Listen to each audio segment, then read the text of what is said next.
بسم الله الرحمن الرحیم. السلام علیکم. امید لرم چې روغ جوړ او خوشحال وئ. زه یم ډاکټر جاوید اقبال خاکسار.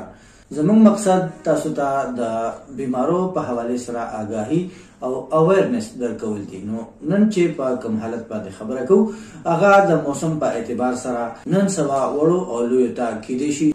نن به خبره کوو چې چیلبلینز څه ته وایي، د دې علامات څه دي او د دې وجوهات څه دي. دا یو داسې حالت دی چې د سره په لاسونو او خپو کې پړسوب، سوروالی، شینوالی او درد محسوسیږي او د دې تعلق عموما د یخ موسم سره دی، یعنی په یخ موسم کې د دې علامات ظاهریږي.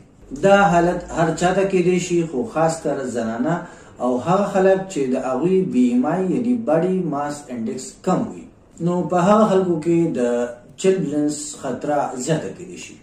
یا که چېرې په یخ موسم کې تنگ پیزار، تنگی دستانی یا تنگی کپڑے واچولی شي، نو دې سره هم د چیلبلینز کېدو امکان کېدای شي.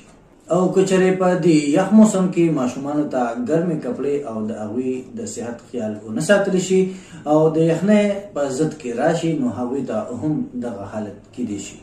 د دې نه علاوه که په انسان کې د بون میرو څه شکایت وي یا د PID یعنی پریفرل آرټري ډیزیز څه مسایل وي، نو بیا هم د چیلبلینز کېدو امکان کېدای شي. د دې په علاماتو کې د خپو یا لاسونو په ګوتو کې پړسوب، سوروالی یا شینوالی او درد محسوسیږي. دا درد داسې محسوسیږي لکه چې سړی مچۍ خوړلی وي. زخم هم راتلی شي، پړسوب هم راتلی شي او د سرمنې په رنګ کې تبدیلي راځي. نو د یخنۍ موسم دی، د خپل صحت او د بچو د صحت خیال وساتئ. جاوید اقبال خاکسار په خپل دعاګانو کې یاد ساتئ. والسلام.